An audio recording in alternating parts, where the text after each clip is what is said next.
Уласна, санкцыі працуюць, а чаму пакуль не працуе паўнавартасны дыялог паміж рознымі лагерамі беларусаў? Павел Латушка, кіраўнік народнага антыкрызіснага ўпраўлення і адзін з удзельнікаў перамоўнага працэсу паміж Менскам і Захадам у 2015-м, як сёння спадар Павел сам прызнаўся у інтэрв'ю, знаходзіцца з намі на відэасувязі, уласна, і даведаемся ад яго. Вечар добры, спадар Павел, вам. Добрый вечер. Добрый вечер, вітаю вас.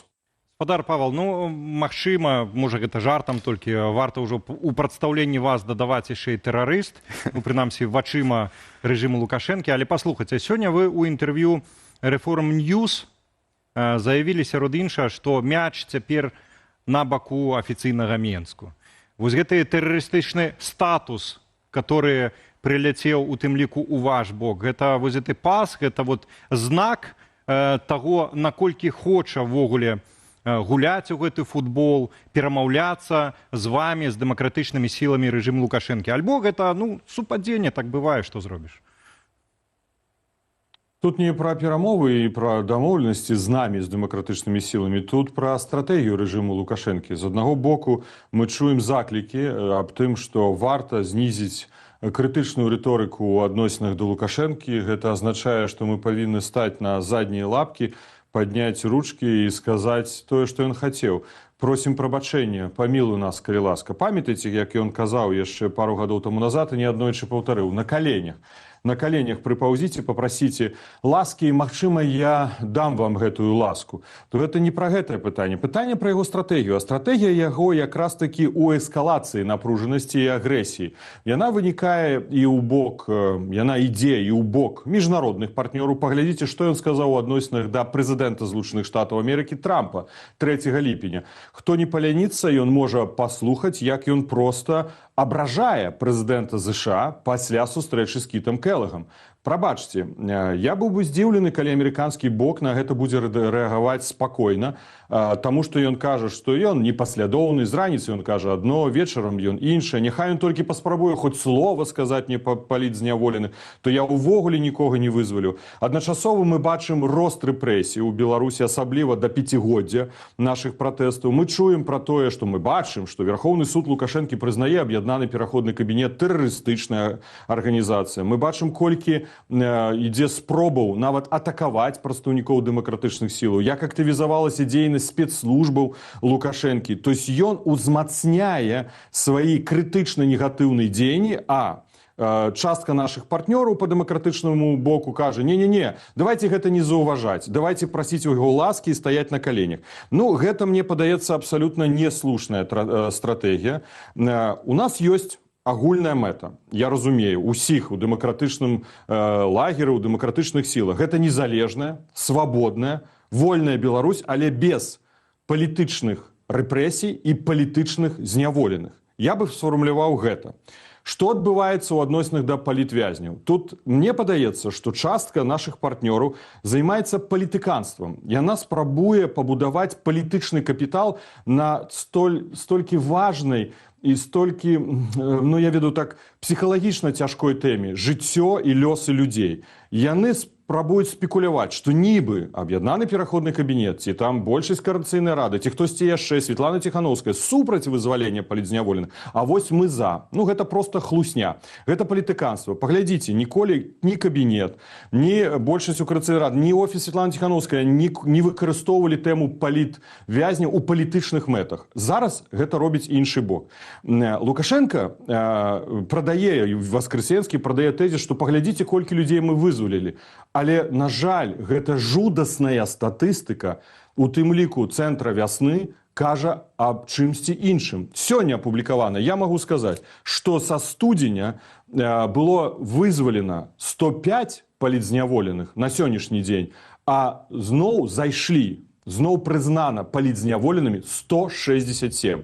105 выйшла, а 167 прызналі палітзняволенымі. Гэта, як ведаеце, хтосьці быў у гатэлі, як дзверы, да? Выходзіш і ўваходзіш. Гэта як карусель. І вось гэты ілжывы прапагандысцкі тэзіс прадае Васкрэсенскі і ўсе, на жаль, іншыя. Тут трэба зразумець, што нам важны лёс кожнага і кожнай, хто выйшаў на свабоду, але што нам не важны лёс кожнага і кожнай, якіх пасадзіў Лукашенко за гэтыя месяцы. Таму галоўная ўмова — гэта спыніць рэпрэсіі. спынення рэпрэсій. Пра гэта, дарэчы, кажа і ў адпаведнай заяве прэс-сакратар Еўрапейскага Саюза, бадай жа учора публікаваў, што яны прынялі да ўвагі тое рашэнне апошняе Лукашенка, але яны ставяць зразумелыя умовы спыніць рэпрэсіі і вызваліць усіх. Сёння ў Еўрапейскім парламенце была велічэзная дыскусія па беларускай тэматыцы. Паглядзіце, абсалютная большасць еўрапарламентарыяў кажуць пра умовы вызвалення ўсіх палітзняволеных. Як дыпламат дасведчаны, які працаваў амбасадарам, скажу так, абсалютна неправільна перад перамовамі паніжаць нашы патрабаванні. Хто дае нам права сказаць, што мы можам задаволіцца вызваленнем 14, 16 асобаў ці 300? Наша умова – это вызвалення ўсіх. Як гэта дасягнуць? Вось тут трэба выкарыстоўваць, мне падаецца, такі інструмент. Камунікацыя ва ўмовах ціску. Камунікацыя ва ўмовах ціску. Бо Лукашенко вызваляе людзей не таму, што ён добранькі, не таму, што ён сваю лысую патыліну падшухаў з раніцы і вырашыў стаць такім гуманным чалавекам, а толькі таму, што дзейнічае ціск. І няма тут ніякіх прычынаў. І я ўжо кажу, на жаль, са свайго мінулага досведу, што менавіта гэта толькі і балела Лукашэнкі. Другое, што яму баліць, гэта прызнанне. Вось з Кітам Келагам ён сустрэўся, гэта відэапрызнанне, фотапрызнанне, ён вызваліў. Яму хочацца адмяніць санкцыі. І вось гэта з'яўляецца той інструмент. Пытанне ў тым, што мы хочам. Мы хочам спыніць усе рэпрэсіі, вызваліць усіх палітзняволеных, дэкрыміналізаваць жыццё грамадскае і палітычнае, каб не было прававых, псеўдаправых падставаў затрымліваць новых палітзняволеных і спыніць экстэрытарыяльныя злачынствы супраць беларусаў за мяжой. Колькі іх за апошні час. Вось гэта наш падыход.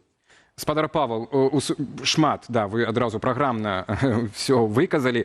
Ну і нарэшце мы пачулі, бо сапраўды мне было такое пытанне, што значыць вось гэты камбінаваны падыход, пра які вы казалі. Ну, нарэшце мы пачулі, гэта камунікацыя ва ўмовах ціску. І вы таксама узгадалі пра вось гэтыя абразы ў бок кіраўніцтва ЗША Лукашэнкам 3 ліпеня і што за гэта будзе так нейкі адказ. Ну і тут жа пытанне, на якім этапе цяпер так гэты працэс вызвалення ідзе, бо многія кажуць, што толькі дзякуючы ЗША і кантактам ЗША ён і ідзе. Бо сёння, напрыклад, так вы ўжо таксама цытавалі, мне падабаецца еўракамісаркі Кос цытаты пра тое, што прагрэс у Беларусі будзе вымярацца не толькі памілаваннямі, але і поўным дэмантажом сістэмы рэпрэсій.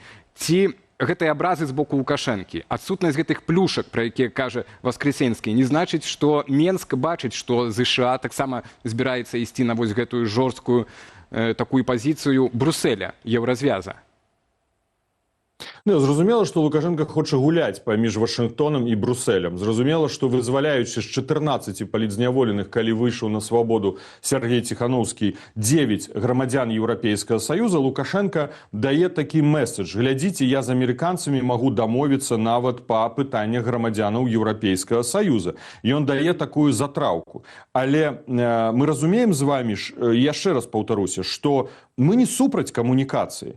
Камунікацыя пры умовах ціску на рэжым можа даваць вынік. І гэта даказалі амерыканцы, гэта даказаў амерыканскі бок. Але зноў-такі ацэнка. І вось яна дала вынік. Выйшаў на свабоду Сергей Ціхановскі, дзякуй Богу. Выйшла на свабоду яшчэ 13 беларусаў і грамадзян Еўрапейскага Саюза, дзякуй Богу. Але ў адначассі, яшчэ раз паўтаруся, Лукашенко з пачатку года пасадзіў больш, чым выпусціў. І Васкрэсенскі выходзіць і гэтую хлусню, прабачце, абсалютна хлуслівы тэзіс спрабуе прадаць. Чаму частка прадстаўнікоў дэмакратычных сілаў гатова гэта купіць, я магу зразумець, бо зноў жа такі важен лёс кожнага чалавека. Але як мы будзем ацэньваць важнасць аднаго ад іншага? Бо мы зараз фактычна маем канвеер, і вось мы таму ставім Лукашэнку умову. Мы, прабачце, окей, не мы, калі мы яго раздражняем. Гэту умову ставіць Еўрапейскі Саюз, і гэту умову ставіць і Злучаны Штаты Амерыкі. Спыні рэпрэсіі, бо тады гэта будзе сапраўднае вызваленне. Адмена санкцый, якія хоча Лукашенко, на калій, пра што кажа Васкрэсенскі, мы ведалі пра гэта яшчэ 8-9 месяцаў таму назад, бо мы вядзем таксама камунікацыю з амерыканскім бокам даўно, з еўрапейскім бокам. Калій, ён хоча зняць санкцыі на свае персанальныя самалёты, Боінг, на Белавія і гэтак далей. Гэта ўсё магчыма, але праз прыпыненне, а не адмену, бо верыць Лукашэнку нельга. Прыпыненне, не адмена. Толькі тады, калі ён зробіць сапраўдныя крокі, кіраваныя на тое, каб спыніць рэпрэсіі і вызваліць усіх палітзняволеных. Добра, падчас перамоваў могуць быць, прабачце, што мы пра людзях кажам, пра людзей кажам іншыя лічбы, але гэта павінен быць сапраўды моцны крок, яўны. Але давайте не забываць яшчэ адну рэч. І тое, што забываюць падчас гэтай палітычнай дыскусіі. Мы яе не пачыналі. І я вельмі шкадую, што яна адбываецца вось у такім рэчышчы. Бо мы не карыстаемся гэтай сітуацыяй, каб на нейкія ачкі атрымаць ад лёсу палітзняволеных. Санкцыі ўведзены комплексна. Яны ўведзены за фальсіфікацыю выбараў, за парушэнне правоў чалавека, за захоп грамадзянскага самалёта, за міграцыйную вайну і за падтрымку агрэсіі. Вось тут ёсць розныя санкцыі, амерыканскія. На 80% гэта звязаны з фальсіфікацыяй выбараў і парушэннем правоў чалавека. Еўрапейскія абсалютна наадварот. 80% менавіта за ўсё іншае, а толькі 20% за парушэнне правоў чалавека. Разумееце? Еўрапейцы, на жаль, і сённяшняя дыскусія ў Еўрапарламенце показала, яны не пойдуць на іх адмену, пакуль Лукашенко не зменіць у тым ліку сітуацыю на мяжы. Вы же таксама ўсе чытаеце, колькі атак адбываецца на мяжы з Польшай, з Літвой. Што гэта Лукашенко не можа зрабіць? А не можа, бо ён не суб'екцін. Калі ж ён суб'екцін, няхай гэта зробіць.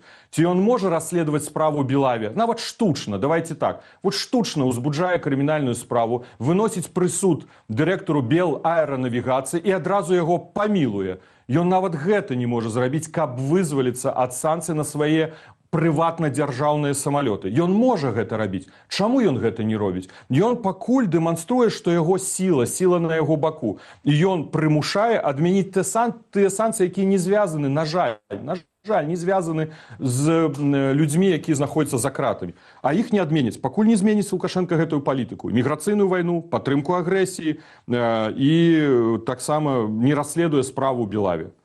Спадару Павле, паслухайце, ну вось усе гэтыя моманты, пра якія вы цяпер гаворыце, ну все-таки яны, як сказаць, не на тым рынку спрабуе шчыраваць Васкрасенскі. Все-таки гаворка вядзецца пра ўзаемаадносіны рэжыму Лукашэнкі і еўразвязу найперш, а не перамовы з амерыканцамі, бо і Боінг, гэта справа найперш еўразвязу, адмена для Белаві, вось адкрыцце неба, гэта найперш еўразвяз, міграцыйны крызіс, найперш гэта еўразвяз, вайна, которая ўжо там падаюць і на тэрыторыю еўразвязу, таксама гэтыя снарады і беспілотнікі, все-таки гэта еўразвяз, а не амерыканцы. Чаму ж Васкрасенскі лезе на амерыканскі, скажем так, і праз Васкрасенска рэжым Лукашэнкі на амерыканскі рынок? Ён разумее, што з еўрапейцамі ён не дамовіцца, таму што еўрапейцы больш прынцыповыя ў пытаннях вызвалення палітвязняў. Альбо што, у чым справа? Я думаю, што ён гуляе паміж двумя сталіцамі. Ён фактычна спрабуе расшатаць пазіцыю Еўрапейскага Саюза па санкцыях у адносінах да яго рэжыму, выкарыстоўваючы амерыканскі фактар, спрабуючы праз крокі з боку амерыканскай адміністрацыі, якая, ну, напрыклад, уявім сабе сітуацыю, прыпыніць шэраг санкцый, еўрапейцы тады могуць апынуцца ў сітуацыі, што яны не робяць узаемных крокаў у адказ. Гэта такая стратэгія на сённяшні дзень абраная афіцыйным Мінскам, узурпатарам Лукашэнкам, дзеля таго, каб расшатаць даволі прынцыповую пазіцыю Еўрапейскага Саюза. Мы праводзілі сустрэчу з еўрапейцамі ў рамках кансультатыўнай групы, і яны вельмі дакладна даводзяць тэзіс. Змена унутранай рэпрэсіўнай і знешняй агрэсіўнай палітыкі можа прывесці да прыпынення, як мы прапаноўваем еўрапейскім партнёрам, ці адмены санкцый у адносінах да рэжыму Лукашэнкі. Ну, дзеля гэтага патрэбны адпаведныя крокі. Яшчэ раз, мы не ставілі ў 2020 годзе нашу мэту вызваліць палітзняволеных, бо ў 2020 годзе, калі мы пайшлі, нашай мэтай была дэмакратычная, свабодная, вольная, незалежная Беларусь.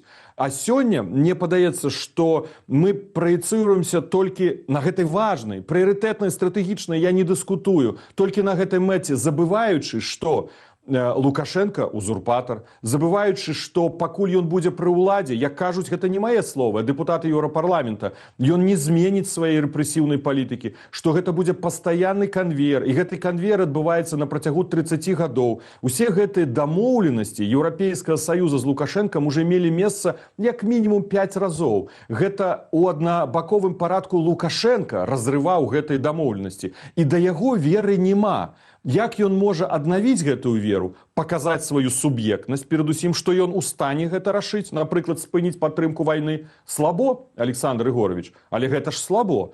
Ён у стане спыніць міграцыйную вайну, але гэта таксама слабо, таму што ён не суб'ект, ён аб'ект уздзеяння з боку Крамля. А тыя частка нашых калег, яны хочуць нас пераканаць у тым, што Лукашенко гэта ў стане зрабіць.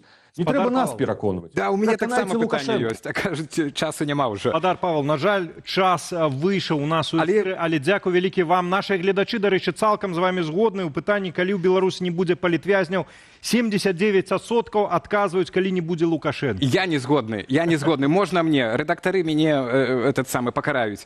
У мяне адна толькі ўвага. Вось вы таксама вельмі востра рэагуеце, жорстка, адносна тых прадстаўнікоў дэмакратычных сіл, якія сапраўды выступаюць за дыялог, інтэнсіўныя размовы. Не рэагую востра. Прынамсі так, але прынамсі апаніруеце. Это ваша ацэнка прыватная. Я не ўваходзіў ніякую дыскусію. Гэта вы прапанавалі дыскусію. Я лічу, што ўвогуле яна не патрэбная. Лепш гэта вырашаць у кабінетах пры сустрэчах, а не публічна. Гэта лёс людзей. Гэта моя пазіцыя. Мы ніколі не выходзілі з атакуючай пазіцыі. Атакуюць нас, вы запрасілі, я проста адказаў. Я не разглядаю тут як нейкі праблему ці канфлікт. Я заўсёды за паразуменне і згоду.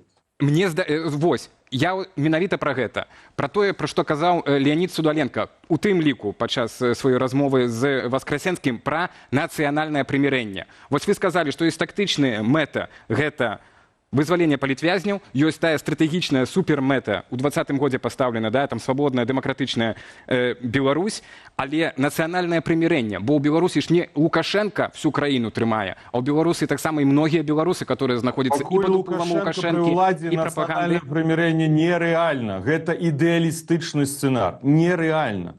Лукашенко дазволіць на нацыянальнае прымірэнне, каб памірыліся, а мы і не сварыліся, беларусы ў Беларусі і беларусы за мяжой. Паміж кім і кім была сварка? З Лукашэнкам? То я з ім прымірацца як бы не бачу сэнсу. Я хацеў бы яго пабачыць у горадзе Гага. І спадзяюся, што ў чарзе ён стаіць, і эта чарга, дзякуючы ўчарашняму ордеру, у тым ліку лідарам Талібану, набліжаецца. Вось у чым мае падыход да Лукашэнкі адносна да прымірэння з ім. Спадар Павел, гэта яшчэ глобальная тэма, якую, спадзяемся, разам яшчэ абмяркуем, і пытанне замірэння, і пытанне, дзе судзіць Лукашэнку, ў Гаазе, альбо, можа быць, у Менску, і гэтак далей. Дзякуй вялікі вам за сённяшнюю размову. Павел Латушка, кіраўнік НАУ, намеснік кіраўніцы АПК, быў з намі на відэасувязі.